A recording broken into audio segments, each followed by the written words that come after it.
All right, let's jump right in, shall we? Today, we're diving deep into cybersecurity trends from 2023 and 2024. Buckle up. Yeah, seriously. We're talking about what's changed, what to watch out for. And what's coming next? Exactly.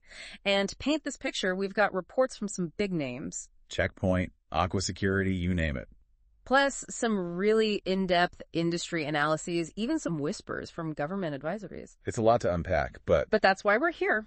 So let's get started. all right, one thing that really jumps out from 2024 is the sheer number of vulnerabilities that were actually exploited. 768 to be exact. 760, Yeah, it's a 20% jump from 2023. Yeah. It shows you just how much the threat landscape is shifting. Wow, 768 exploited vulnerabilities. I mean, that's a lot. It is, but think about it. That's only about 1% of all the known vulnerabilities out there. So it's not just about the number of vulnerabilities, it's about... That's being targeted. And how? Okay, so how are attackers getting in? Did that change between 2023 and 2024? Definitely. In 2023, we saw a lot of focus on remote code execution, attacks aimed at network infrastructure. Right, the classic kind of stuff. But 2024, things got a little more interesting. We saw command injection attacks, authentication bypasses, and supply chain attacks really taking center stage. Command injection. Okay, break that down for me. What are those? And how dangerous are we talking? So imagine an attacker injecting malicious code directly into a system command, essentially hijacking your entire system. It's a big deal. Yikes. And supply chain attacks. Remember that SolarWinds hack? Talk about a wake-up call. Attackers infiltrating a seemingly harmless vendor to gain access to a whole network of victims. Yeah, I remember that one. It seemed like everyone was affected. And those types of attacks are only becoming more common. Attackers are getting better at finding those weak links in the chain, whether it's a vulnerable piece of software or even an unsuspecting employee. Right, because it's not just about the technology. It's the human element, too. Okay, so let's talk zero-day exploits for a second. In 2023, a whopping 70% of major attacks exploited these unknown vulnerabilities. But then in 2024, that number dropped to 23.6%. Wild swing, right? It is. What do you think happened there? Hard to say for sure. Maybe vendors started patching vulnerabilities more quickly. Getting their act together? Or attackers realized they could get more mileage out of exploiting older known vulnerabilities that some organizations just hadn't patched yet. Which is scary because you think about it. A vulnerability is never really too old to be dangerous. Right, especially when you consider that in 2024, 50% of vulnerabilities were exploited within 192 days. 192 days. That's not a lot of time to react. So what's the takeaway here? Proactive security. Yeah. It's not just about being quick on the draw. It's about anticipating the next move. Think continuous vulnerability scanning, mitigation strategies, even before those patches are available. Stay ahead of the game. Exactly. Now, here's the interesting thing. Even though the overall percentage of zero-day exploits dropped in 2024, the experts are predicting a resurgence in the coming years. A resurgence? Why? Because attackers are getting smarter, and they're investing in new tools. AI-driven vulnerability discovery, for example. Okay, so we're basically talking about an AI arms race here. Pretty much. Both sides constantly developing new weapons and defenses. So everyone's a potential target. But were there any industries that were hit particularly hard in 2024? Oh, absolutely. We're talking government, technology, supply chain, healthcare, you name it. Wow. Financial services, energy, education, telecommunications. Nobody was spared. I guess nobody's safe. It's the interconnected world we live in. An attack on one sector can have ripple effects across multiple others. Okay, so with all these vulnerabilities, all these attackers upping their game, is there any hope? There's always hope. We have resources, we have knowledge, we have tools, and the more we understand about the threat landscape, the better equipped we'll be to defend ourselves. Plus, there are some real heroes out there working tirelessly to protect us, the third-party security vendors. Third-party vendors. Tell me more about them. What role are they playing in all of this? They're essentially the watchdogs of the digital world, constantly on the lookout for suspicious activity. So who are we talking about? Checkpoint, Aqua Security, Fortinet, F5, Rapid7. These companies are actively researching and analyzing threats, developing solutions, and sharing their findings. Okay, so collaboration is key here. Absolutely. And platforms like Shadow Server have been instrumental in this. It's a central hub for sharing information about emerging threats, attack patterns, malware samples. So it's not just about building walls, it's about sharing information, working together. Exactly. Now, I've also noticed something interesting. Every time the RSA conference rolls around, we see a spike in CVE reporting. Ever notice that? Now that you mention it, yeah. The RSA conference and other industry events like it really shine a spotlight on security research. Researchers and vendors come together to share their latest findings. So it's like a burst of knowledge and awareness. It is, and it's a good thing. So the more we talk about security, the more we look for vulnerabilities, the better prepared we are. Right. But with all this talk about attacks and vulnerabilities, it's easy to get overwhelmed. Where do we even begin to make sense of it all? It can feel like a lot, yeah. The key is to focus on what matters most. Understanding the threats, having a proactive mindset, and building a culture of security within your organization. And remember, you're not alone in this fight. Let's talk about some steps you can take to protect yourself, protect your organization. Yeah, let's do that. So where do we even start? It feels like you need a PhD in cybersecurity these days just to keep up. You don't need a PhD, but you definitely need awareness. Okay, so awareness. Think of it like driving a car. You don't need to be a mechanic to drive safely, but you do need to understand the basics. So what are the cybersecurity basics everyone should know? Well, first things first. Those security updates we were talking about, don't ignore them. Seriously. Seriously. Patching your software is like Cybersecurity 101. It's like locking your doors. Makes sense. Simple, but it makes a huge difference. Now, beyond that, you want to start thinking about things like zero trust architecture. Okay, zero trust. What's that all about? It's about assuming that nobody inside your network is automatically trustworthy. You verify every single access request, no matter who it is. So even if someone's already inside, you're still checking their ID at the door. That's the idea. It's a much more proactive approach to security, especially with the rise of insider threats and how sophisticated attackers are getting. And this proactive mindset applies to your supply chain too, right? Absolutely. Remember what we were talking about with SolarWinds? If one vendor gets compromised, it can impact a whole network of organizations. Yeah, it's like a domino effect. Exactly. So think of it like choosing a contractor for your house. You wouldn't just hire the first person you find, right? You'd check their references, make sure they're insured. Do your due diligence. Exactly. It's the same with your digital vendors.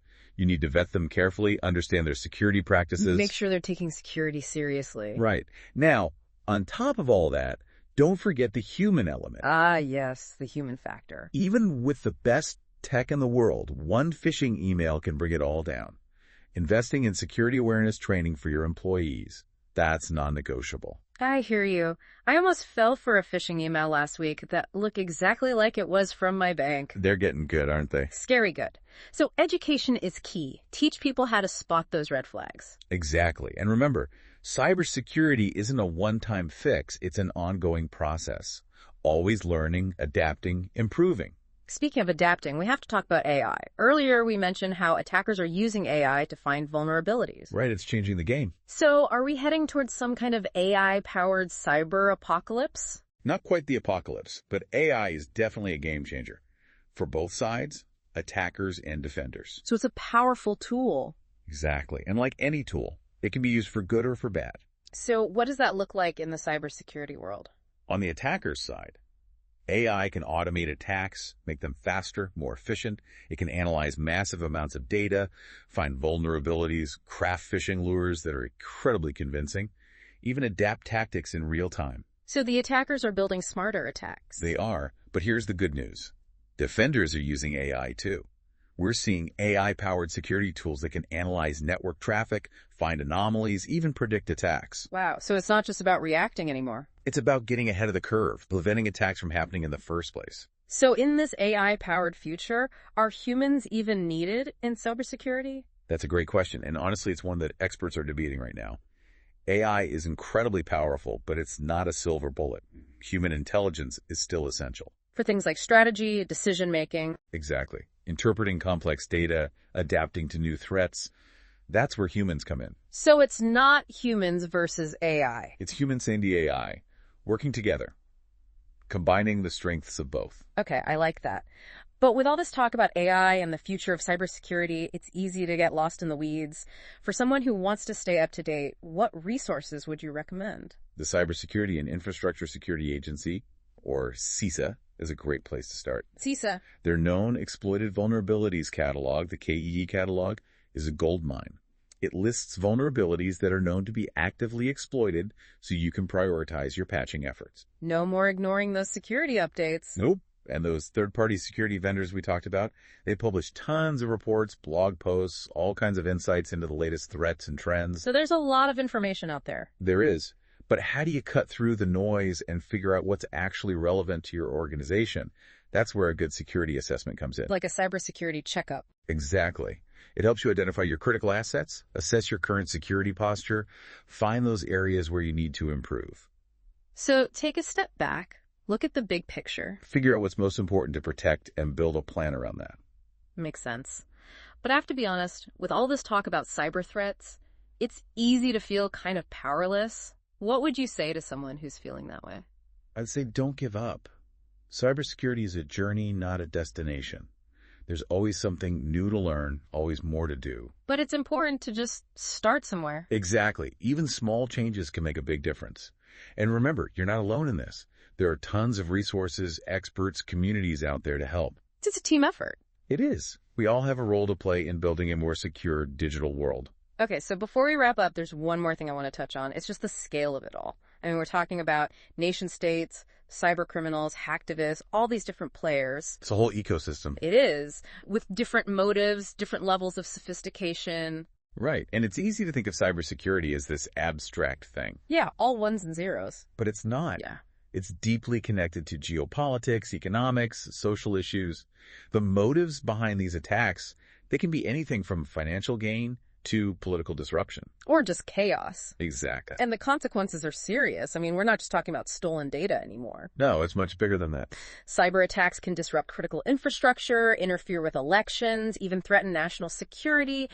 It feels like the stakes have never been higher. They haven't. Yeah. And I think what a lot of people don't realize is that the digital world and the physical world, They're not separate anymore. right, they're completely intertwined. What happens in one has real consequences in the other. We've seen it happen. Hospitals shut down by ransomware, power grids crippled by malware, even elections influenced by disinformation campaigns. It's scary stuff. It is. And it makes this whole conversation about cybersecurity feel so much more urgent. It is urgent because we're not just talking about protecting data anymore.